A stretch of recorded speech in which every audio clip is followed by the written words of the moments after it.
Hello, welcome to another Set Musings. So we're up to War of the Spark. So we're in the world of the 3-in-1 model where there are no blocks anymore. However, as I've said in the previous two videos, there was this thematic connection through the plane we're on. So we're in Ravnica, City of Guilds. I went for a moment there. Ravnica, City of Guilds. But with this set, it was quite a different feel to the other two. I must admit, when this came out, it wasn't my favourite set. I found that there were just too many things had been poured into it. I was hoping that for the first time with Ravnica, they'd actually managed to make a third set that was thematically connected with the other two, where it worked better. In the past, they've always had problems when it was originally 3-set blocks, trying to sort of pour in all the guilds into a final set. And I think this time round, the way they got round it was they completely sidestepped it and came up with the rather tired nickel bolus behind everything theme, and then we end up with a sort of mixed bag of themes, mechanics and keywords abilities. So we've got, there's a Planeswalker theme in here, a very heavy Planeswalker theme. There's coloured artefacts, hybrid mana and vehicles. We've also got keywords ability words like amass, proliferate, affinity for artifacts and crew, because we've got vehicles. So yeah, it always felt like a little bit of a hodgepodge of things.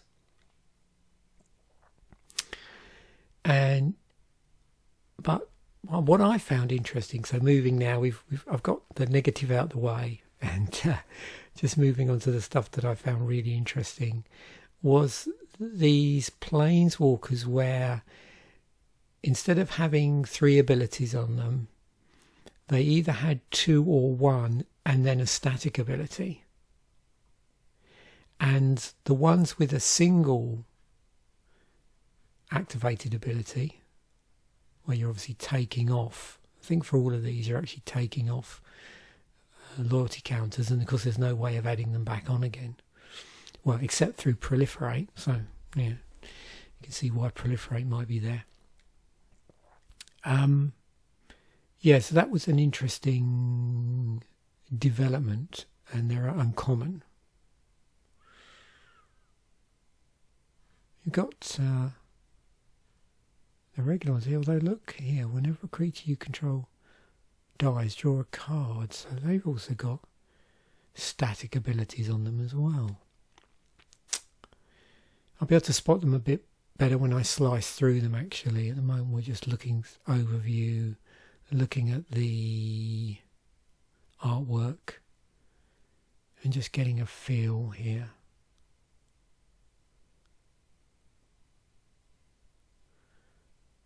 So it looks like the presence of the static ability on the Planeswalker was a lot more widespread than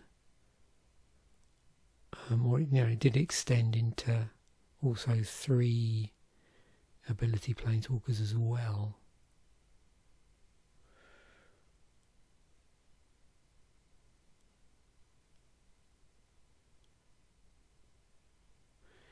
So we do have 2 and more multicoloured stuff here. And it's going to be interesting to see, with the other 2 sets being very strongly built around guilds, and thematically there's reference here to the guilds, but it doesn't seem to be quite such a strong tie-in, but we'll see as we go through whether that's the case. So with the theme and the guilds sort of being pushed a little bit to the side, what they will have done, I suppose, is we'll see those sort of 10 draft indicators present, whereas if you remember in the previous 2 sets, which are set on Ravnica that we've looked at, if you like, the indication of what to draft was done through just the presence of the guilds in the set. So it was sort of shrink wrapped into the whole set, as opposed to there being certain cards which reminded you what the themes of different colour combinations were. It was almost as if with the previous 2 that didn't need to happen, and they didn't use specific cards that are uncommon to do that, because the whole set sort of pushed you in certain directions, and that was really easy to see, because sets do that normally, but it's not always easy to see that if you're drafting it for the first time. And that's why they started to put those draft indicators in there. But that was absent from those 2 sets, I think. And then it'll be interesting to see with this set where it's not necessarily so clearly stated what's going on as in terms of the guilds, at least from my point of view anyway, looking at this. Because there's no, 10 or 5 or whatever guild keywords abilities. There's none of that here. So yeah, let's dive in and have a look.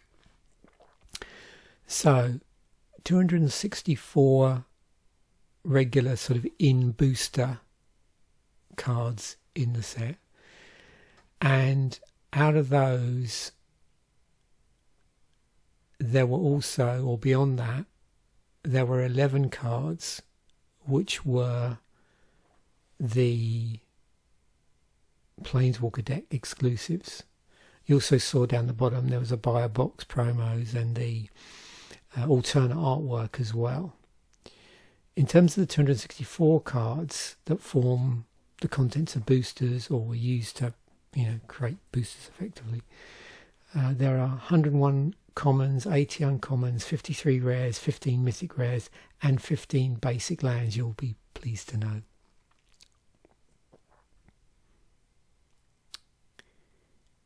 And we'll see as we go through this how they're manifesting, and whether or not the only gates that are present are there in the set because they're in the Planeswalker decks.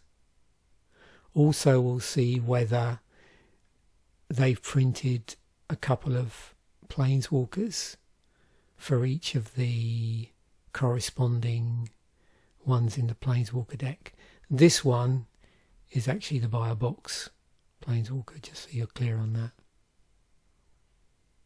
So these 2 are the Planeswalker decks. So I may have misspoke there when I said there were 11. So there's actually 10 in the Planeswalker decks and 1 buy a box.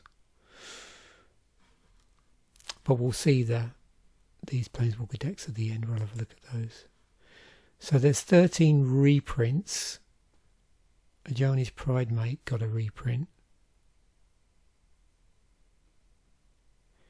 And you can see here we've got things like Giant Growth with new, thematically on point artwork for the set, or for a storyline in the set.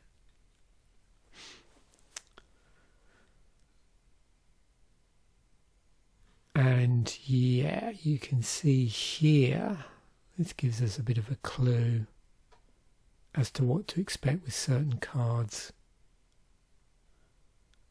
So you can see these 2 are actually above the set number for the in booster cards. This one's below it.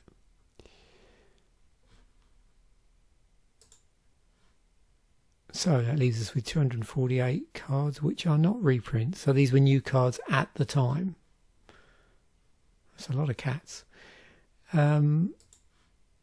So moving through the different colours in terms of, moving from stuff where there is no colour identity, anywhere through to multicolours. What do we have? So we have 10 cards which have a colourless identity, and the cards are colourless, so totally colourless. Now that's not to say, of course, that they don't end up producing mana of certain colours or different colours here, like with the mana rocks, but there's no activation, coloured activation cost, there's no colour in the casting cost. Interesting how they've chosen to fix for the mana in this set, if there indeed are not quite so many dual lands as we've seen in the previous two sets. Looks like this is being done through lower rarity mana rocks.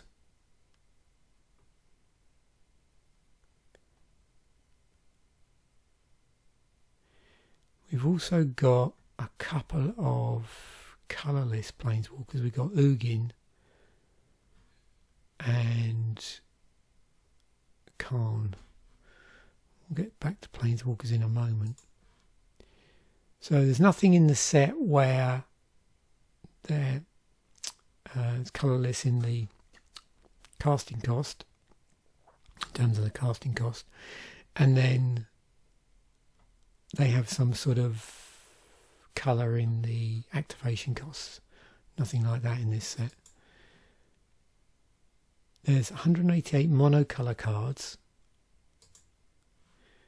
but no cards where there's one colour in the casting cost and then either a different colour or multiple colours in the activation costs. There's 53 cards which are two colours, and as you can see there's a number here. It's interesting. Well, I don't know how that's managed to sneak in. It looks like is that an arena card? I don't know what that is.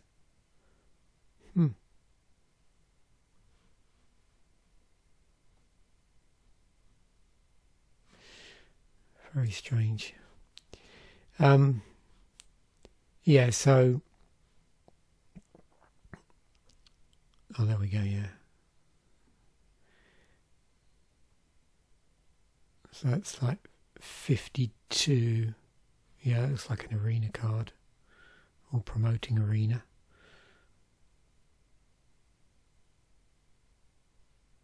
But you can see here we've got quite a number of two-colour planeswalkers, and legendary creatures as well.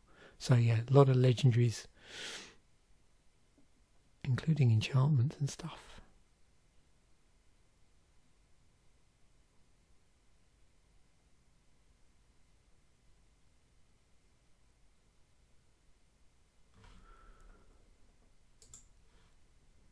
And cards with more than two colours, well, just Nicol Bolas, Dragon God, surprise, surprise. Blue, triple black and a red. And Niv Mizzet Reborn, which is a Wooburg legendary creature.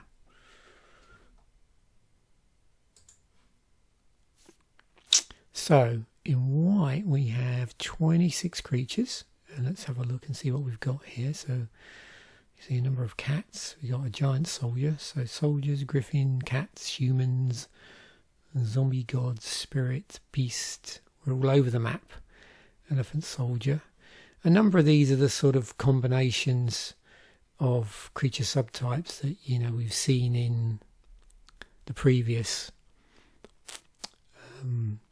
two sets, but I don't think we're seeing, well, we'll see in a moment whether we're going to see quite so many weird, like, triple hybrids that we've seen before. We have dinosaurs lurking around.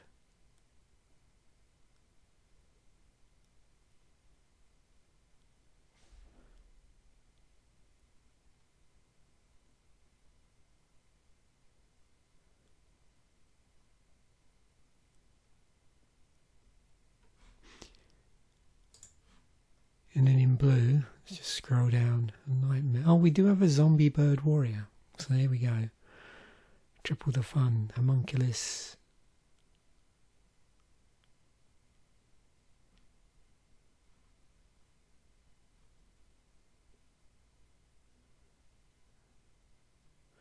Yeah, it's going to be fun when we slice through the Planeswalkers and legendary creatures here.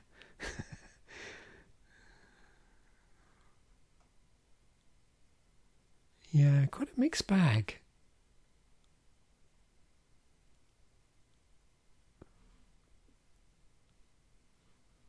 I like that artwork. Be interesting to see what I've got in terms of the cards that I pulled when we do the Friday artwork episode.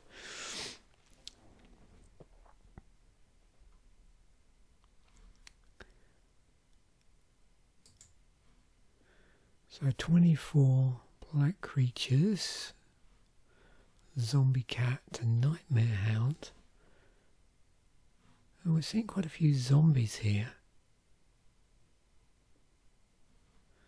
Zombie bird warrior. So yeah, a number of zombies in black. And in the two colour cards that contain black as one of the colours.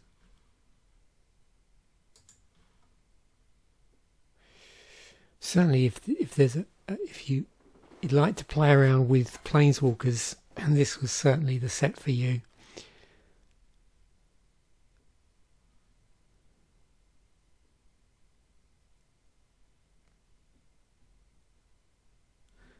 Zombie Minotaur Warrior.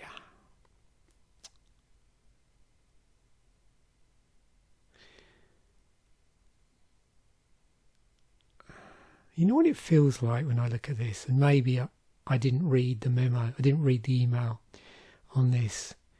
It is like they've sort of mashed together the last, 3 or 4 years worth of set themes. That's what it feels like. And maybe, perhaps, that was the whole thing, I suppose, War of the Spark.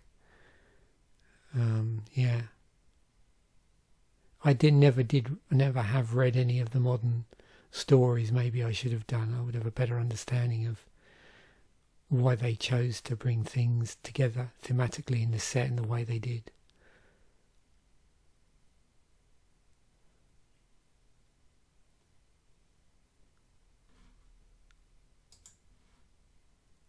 So we've got 27 green creatures.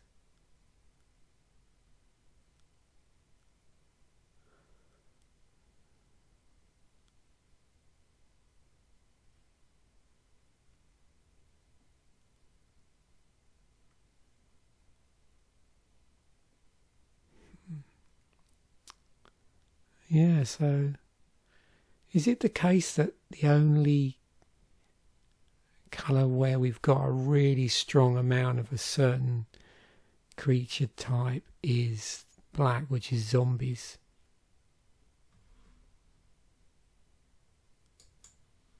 Yeah. So big spells, there's only 2 above 6 mana. So Parhelion, which is a vehicle, and Plain Wide Celebration.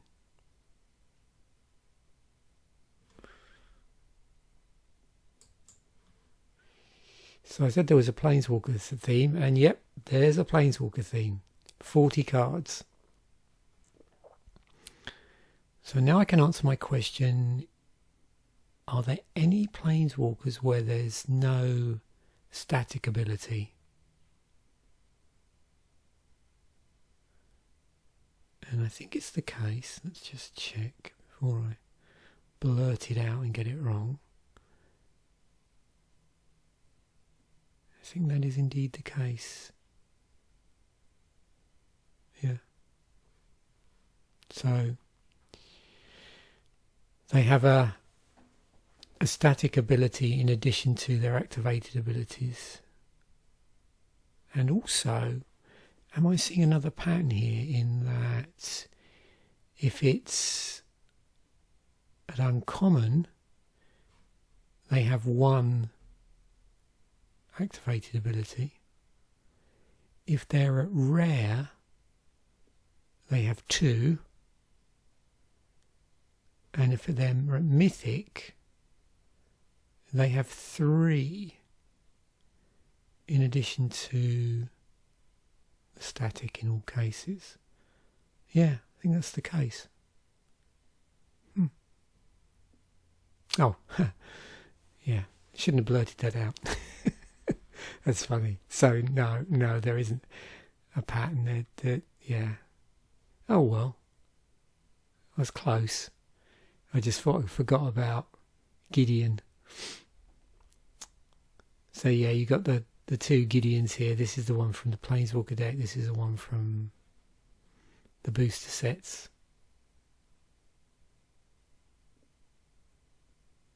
I suppose here, it does only have 2 activated abilities, but there's a couple of static ones here.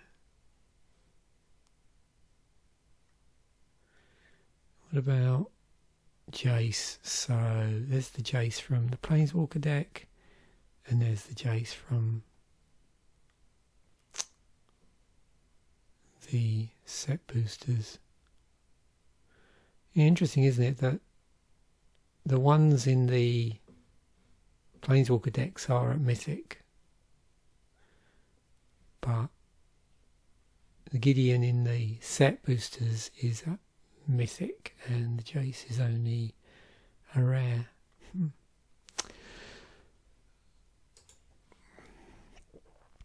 So I thought this was worth doing as well, because when I'm putting this together and they say, oh yeah, there's a Planeswalker theme, it's always interesting to see referentially in the rules text, are there any cards that mention Planeswalkers? So there's 55 cards that do it. Now some of these themselves are Planeswalkers. They obviously have the word Planeswalker somewhere in here, but you can see there's quite a number of cards which aren't Planeswalkers, which reference Planeswalkers.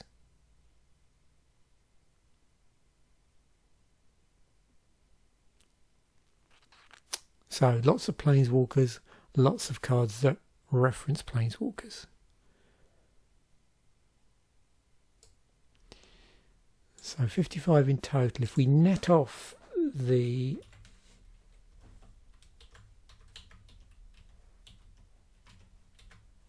Planeswalker type, we end up with 11. Oh, sorry, forgot the minus. There we go. Whoa, all over the place this morning. 44. So 44 cards that reference Planeswalkers and 11 Planeswalkers that reference Planeswalkers. Okay, giving us 55. So here we go. Have we got some sort of pattern going on now?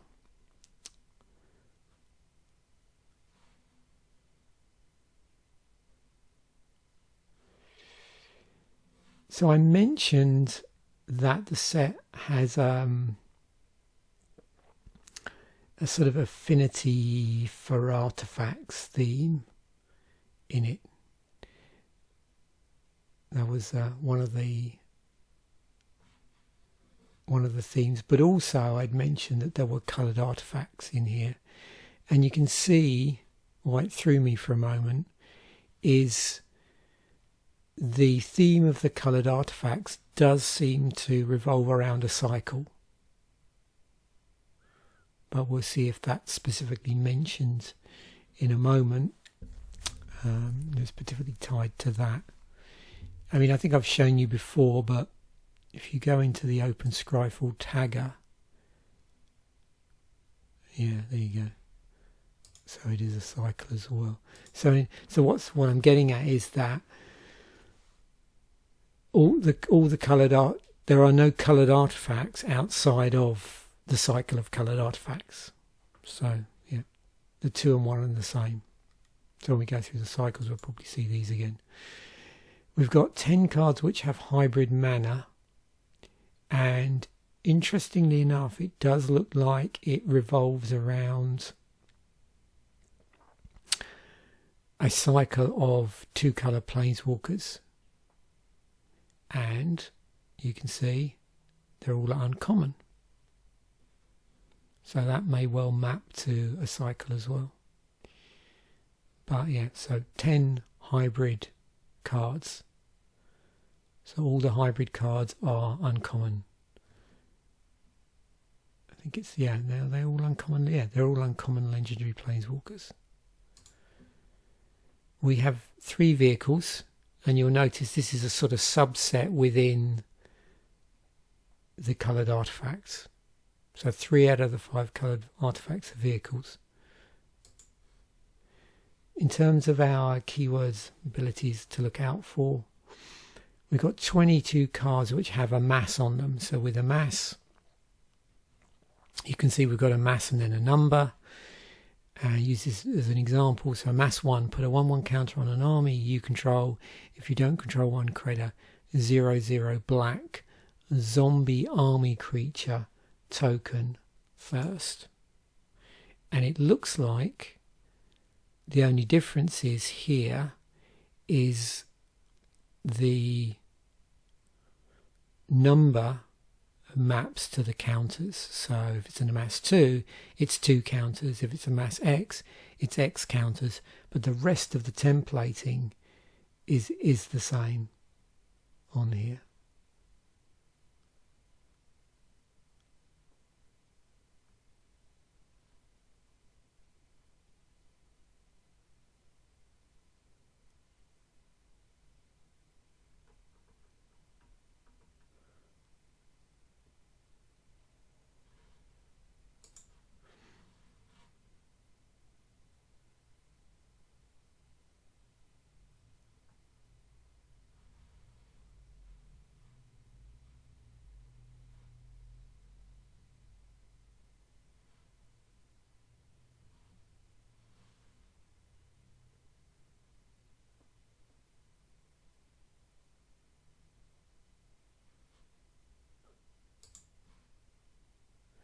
Then we have proliferate, so we can choose any number of permanents and or players and then give each other a counter of any kind already here.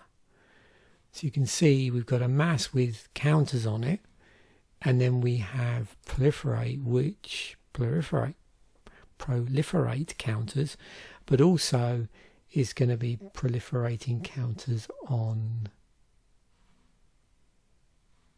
planeswalkers in terms of their loyalty counters.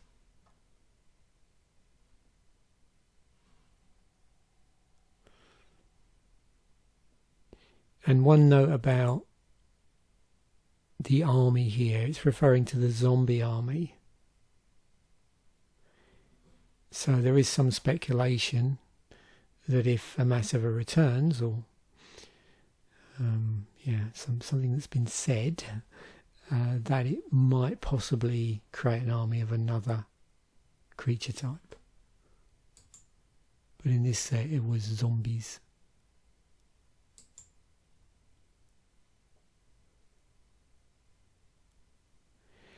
Now, the other thing I was curious with the set is that, there was supposedly this affinity, I suppose, for artifacts. So I was curious as to how many cards actually reference specifically artifacts. And it was actually just 2, and one of those was actually the Barbrox promo.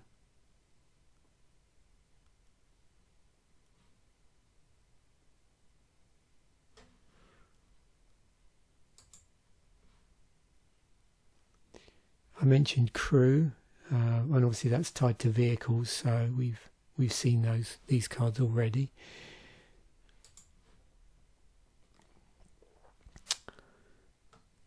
And then now we'll get on to the cycles. So with the cycles, we have a double cycle here of uncommon planeswalkers.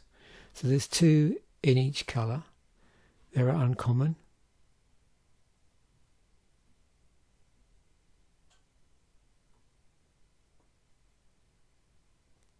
So 10 in total. And you can see they all have a static ability and then one activated.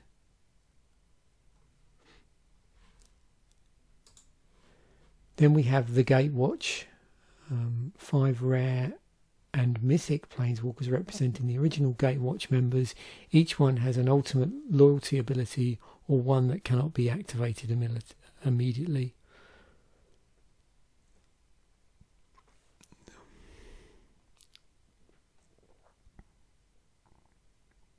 Not sure quite why they had different rarities here. I mean, normally that's done, there's that whole as fan thing, you know, as you fan out the cards when you open a booster, what thematically you see. So this would tell me that if you open multiple boosters of this, you're more likely to see Jace and Chandra, or these particular versions of Jace and Chandra, than you are to see Gideon, Liliana, or Gideon or Liliana. I missed that as well. Nissa is also a rare. So these three are more likely to show up when you open multiple packs than these two. I think I've got that right. It's always confusing when you're talking about mythics turning up, because just the way they do it on the print sheets.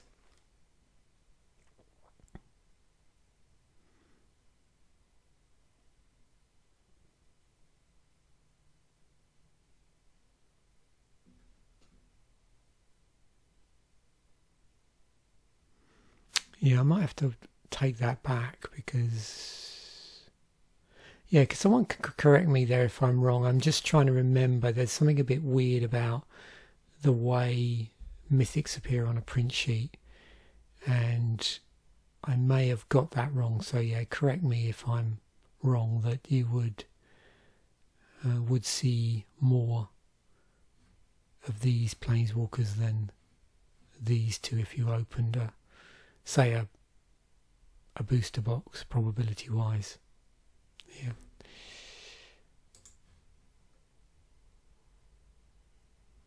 We've got a cycle of triumphs. So 5 uncommon spells, each enhanced if you control a planeswalker of the respective type. They each depict a member of the Gatewatch and are direct reflection of the defeats from Hour of Devastation. We've got a cycle of gods, 5 mythic gods, 4 invading eternalized gods from Amonkhet and 1 native to Ravnica.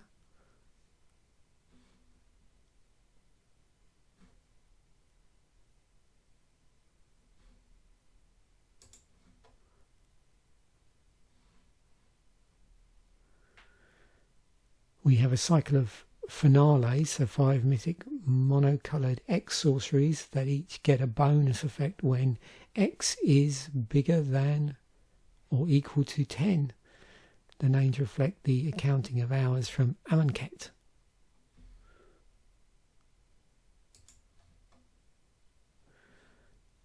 There's that cycle of coloured artefacts, so yeah, there are only 5 coloured artefacts in the set, and they form a cycle, and they're all at rare. 3 of those, as you can see, are vehicles. One of them is a legendary artifact vehicle. We have 5 legendary natives. So 5 rare monocolour spells that represent important figures in Ravnica. So they're from the plane of Ravnica, as opposed to people that have characters that have sort of moseyed in to the plane, jumped into the plane.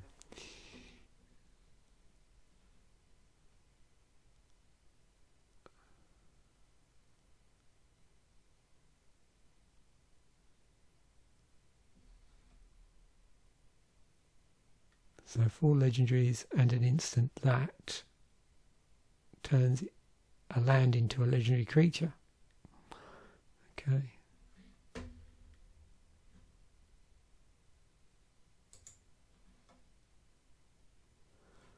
Bonds. So 5 uncommon monocoloured sorceries that each represent a pairing of 2 guilds sharing the card's colour, forming shards. Okay.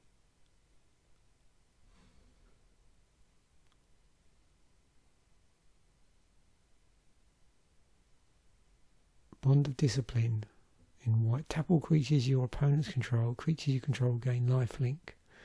So that will be what? White, blue. Bond of Insight. 4 cards. Exile 2 cards from your graveyard. Oh, instants or sorceries. So what's going on here? What's top 5 cards of the library?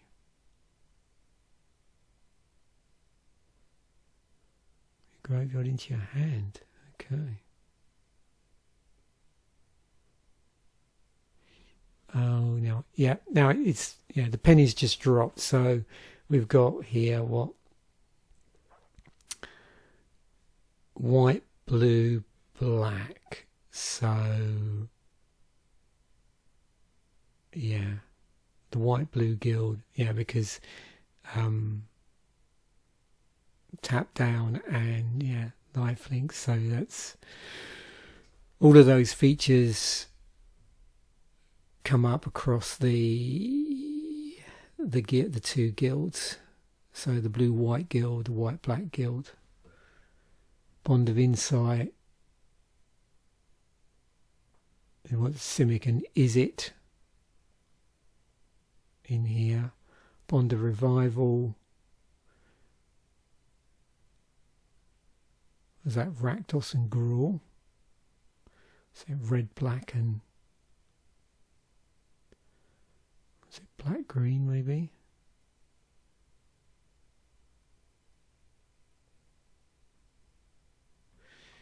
Bond of Passion.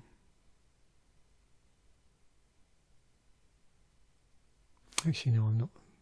I'm trying to remember what black, green is, but yeah. I'm getting really confused now. I'm trying to do this on the fly, so maybe I'll keep my mouth shut and just mention the colours rather than try and map them back to the guilds. So this one would be, what's it? Red, white, and red, green. Yeah, because this one would have been black, green, and black, red. And then the Bond of Flourishing would be green, white, and blue, green.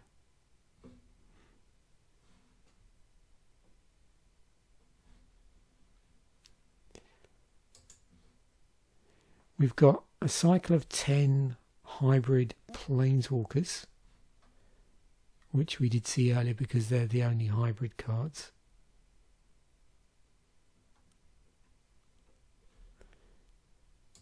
We have a cycle of 10 2-coloured uncommon, I think these all are cards. They're not all creatures. One place in one instant it is a sorcery, although it does have a mass on it. And then we've got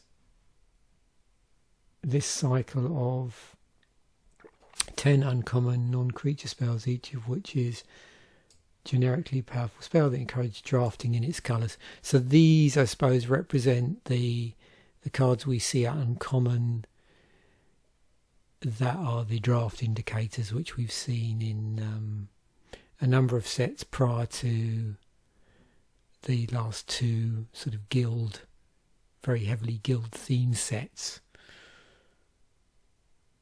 I suppose here it just helps because of everything that's going on in the set. It does sort of give you a nudge in a certain direction, because that might not be quite so clear, because you can't. There's no like guild abilities to map to like there is in the previous 2 sets. So yeah, we have these come back. I mean, these are useful cards, I think, at Uncommon is to have a nice set of draft indicators if you're not familiar with the set, and or you're not super familiar with drafting.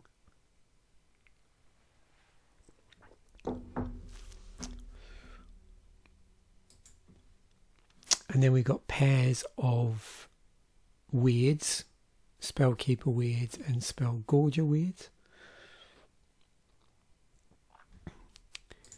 And then a pair of here, which is a Flux Channeler and an Evolution Sage. Creatures with converted mana cost 2M that proliferate when a certain card type is played. So 18 mythics in the set. And as you can see, these two here are actually from the Planeswalker decks. And a number of these are parts of cycles as well. Remember that cycle of gods. 15 basic lands, 3 of each artwork.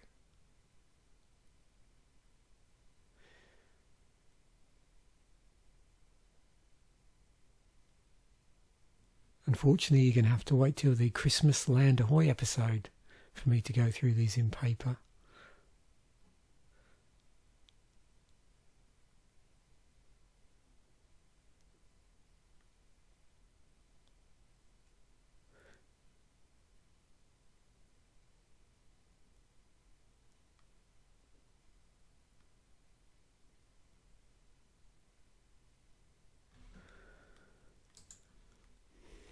So 8 non-basic lands, and you can see here 2 of these are actually from the Planeswalker decks. And I think, let's just check this before I again put my foot in my mouth. Yeah, all the others are from the set boosters. Also, I'm sure I've pointed this out before, the number of cards were now being flagged up specifically where they tie to the storyline, and that had been going on for a little whiles now. But some interesting, utility lands here.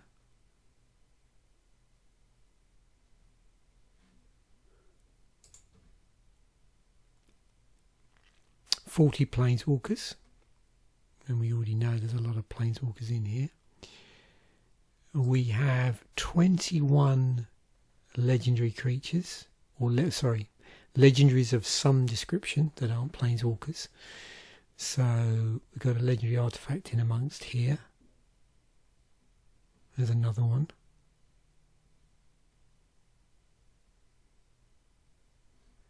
And another.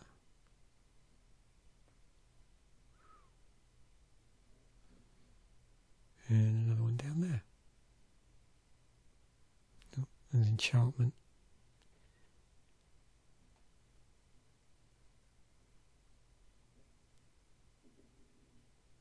And you can see again in here we've got some cycles.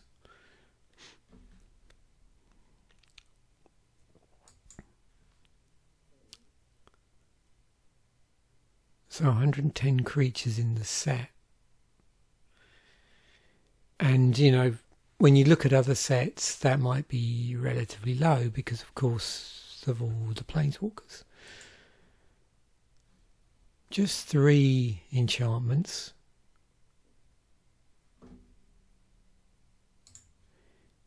A mere, or regular, just straight enchantments. A mere 3 auras.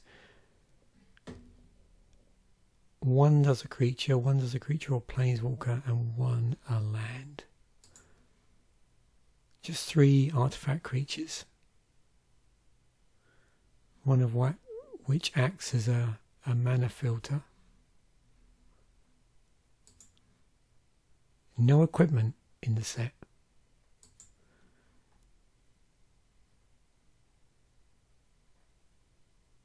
And we have 9 artifacts, which aren't any of the others. A few of these we've got, you can see we have a couple of vehicles and again legendary artifacts. But as I pointed out before, you'll notice generally there seems to be a lot of artifacts that affect mana in some way or produce mana in the set, and I'm assuming that's to make up for the lack of dual lands in here. So 42 instants.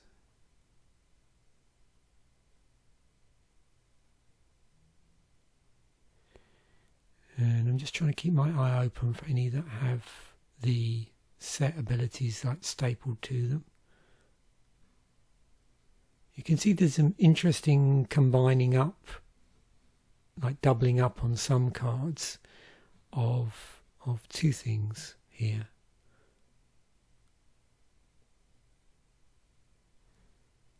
Also, a number of these appear to interact with planeswalkers or care about planeswalkers or artifacts.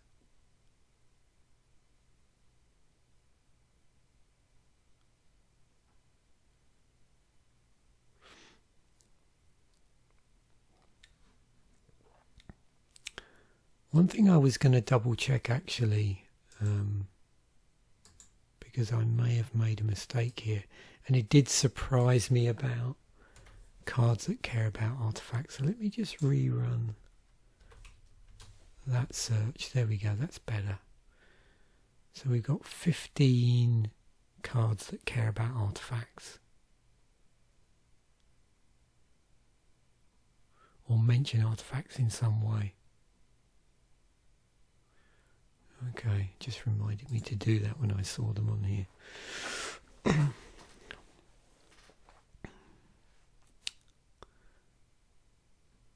There's one with a mass on it.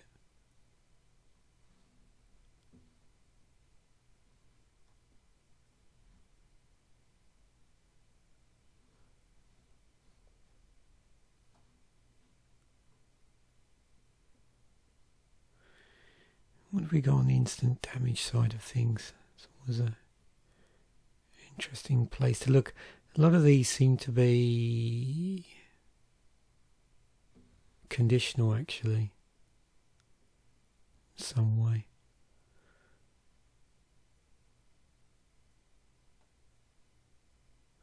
Quite a lot of counter shenanigans as we've seen, which obviously combine well with the proliferate mechanic. Sorry, did I never know with those sort of things whether that that is a proliferates actually an ability, not a mechanic. Then we got some interesting sort of 2-colour instance as well. So in addition to the mono-coloured, some of the mono-coloured spells doing a couple of things, we've got the usual combinations that you get when you start having 2 colours with instant spells. Let's have a look at sorceries. 46 sorceries. Bit of exile of multicoloured cards there.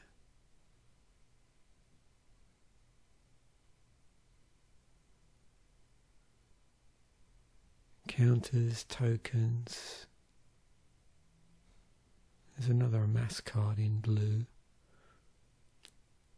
Proliferate. Stapled with some card draw. What about black sorcery removal? Oh, there's some hand disruption.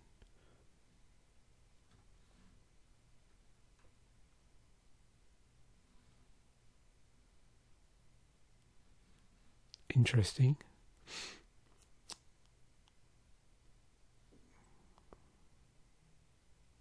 There we go, Spark Harvest. There's an additional cost to cast this spell. Sacrifice a creature or pay 3 in a black.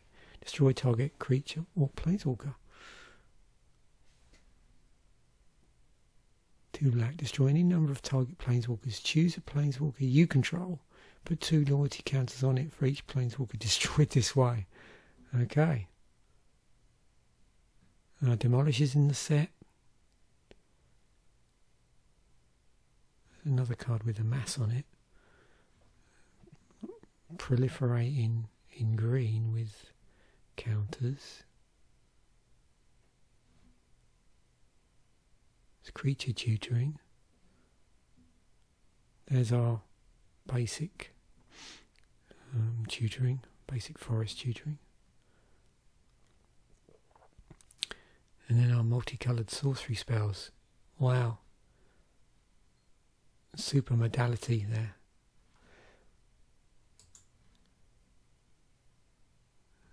Okay, back to the whole set. So 312 cards. So that's both cards and all the Planeswalkers, buy a box and alternate art. And when we look at the prices, we see top of the list is the alternate art here. So cool. For Liliana, Dread Horde General, 125 versus 23 for the regular. Finale of Devastation, $44. Tezzeret, Master of the Bridge, $30. There's the regular Liliana. Oh, there's Khan in Japanese.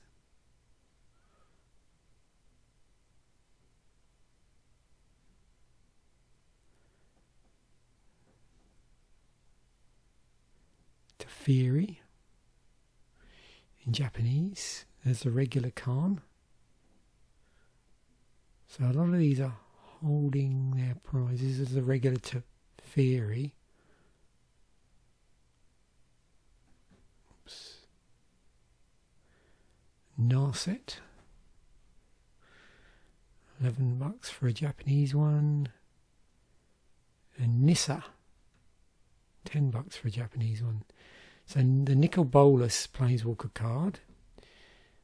And we just dip below. So yeah, it's curious there. So the alternate artwork and Japanese language one is cheaper than the regular one at 10. So we're just still above 10 here. And then we get into the War of the Spark, Gods, and yeah, that's when they start to dip. Oh, there's the alternate artwork Bolas. So looking at things through the lens of EDH Rec, the new cards at the time, so Bolas Citadel, Dovin's Veto, D-Spark, Spark Double, Finale of Devastation, Narset, Return to Nature, and Khan's Bastion were top of the pile. And then when we compare that with the reprints, no surprise, both of the Guild Gates, which were in the Planeswalker decks but not in the boosters, they're top of the pile. Then we've got Gateway Plaza, so that's that tap filter land that we've seen. I think a few of these. Let's just check that. Yeah, it was in Guilds of Ravnica, it was in Ravnica Allegiance, and also in War of the Spark, although different artwork.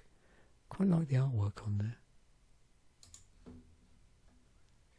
Then there's a Ajani's Pride Maid. Yeah, no surprise to see these from the reprint perspective top of the pile. So let's see how it meshes together. Okay.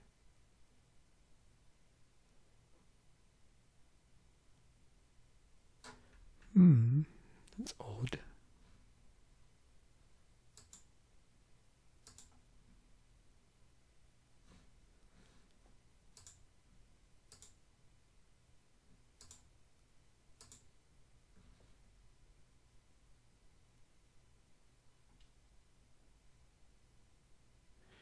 I was actually expecting the reprints to be higher up.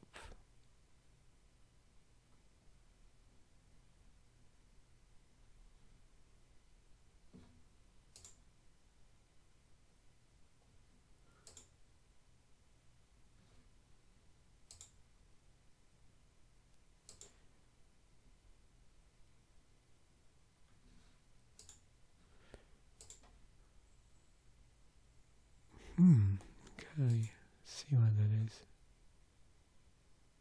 Gateway Plaza.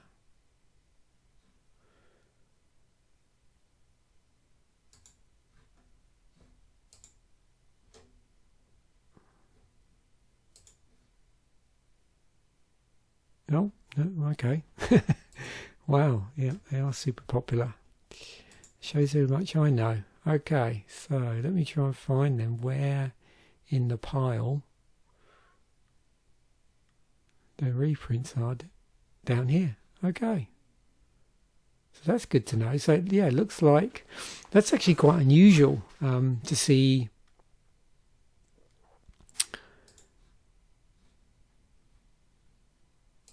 these ones pushed quite, the reprints pushed quite so far down the ranking by other cards, but I don't know, there's something a bit weird here.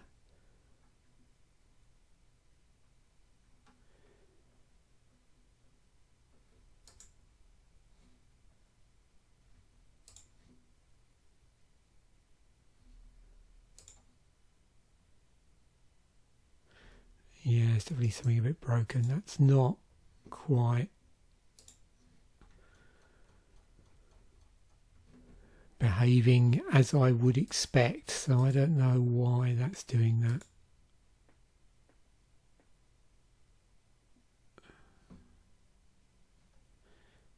So I would be a bit skeptical there in terms of the order. This has happened once before where it didn't make any sense and it didn't seem to truly reflect the EDH rec use. So yeah, can't do what I would normally do there. Anyway, moving on. I don't think I'm doing anything wrong there. I'm just doing exactly the same as I normally do. So images, sort by ranking, and then I normally have that on auto, but I just set it on ascending to check. Let me just change it back. I don't see. Yeah, strange. Anyway, that happens. So in terms of popularity of legendaries against EDH ranking, Krenko comes to the top of the pile. And we've got the gods with Massacre Girl squeezing in there. Tolismir down here. Or Tolsimir, I should say.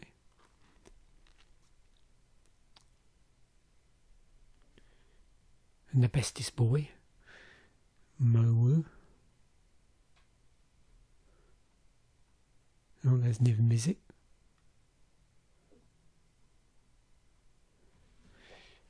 So before I talk a bit about the upcoming Commander Durdle episode, let's have a look at other things in the set.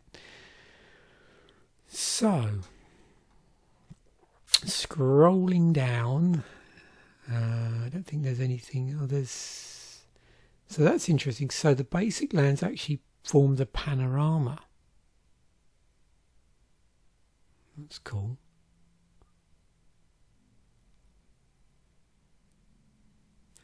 Oh, I did forget it actually. Oh no, I've got it at the end. Well, yeah, we'll get on to that. The Mythic Edition.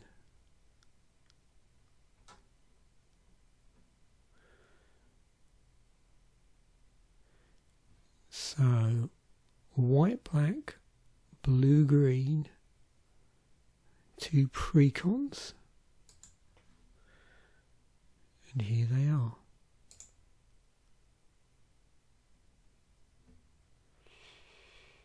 Yeah, nothing particularly exciting about the fixing.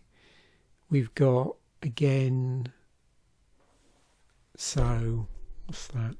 4 rares. Well, if you include the mythic as a rare. Yeah, 3 rares and a mythic. And oh, that's cool. Do they both have? Yeah, they both have 2 planeswalkers. Okay, so 1 an exclusive and 1 from the set. Oh, I suppose no surprise there. For the Jace deck, yeah, again, pretty straightforward mana fixing, a mythic and 4 rares. Got some couple of namesake cards as well. And the special mythic edition. Whoa. Big bucks. And here's the War of the Spark one. So they did a set for each of the set for each of the sets. And you can see quite different set symbols on them. So the idea was that those, so they had 24 War of the Spark boosters, but the 8 masterpieces were, in the boosters. There you go. 8 of these boosters. Oh, 8.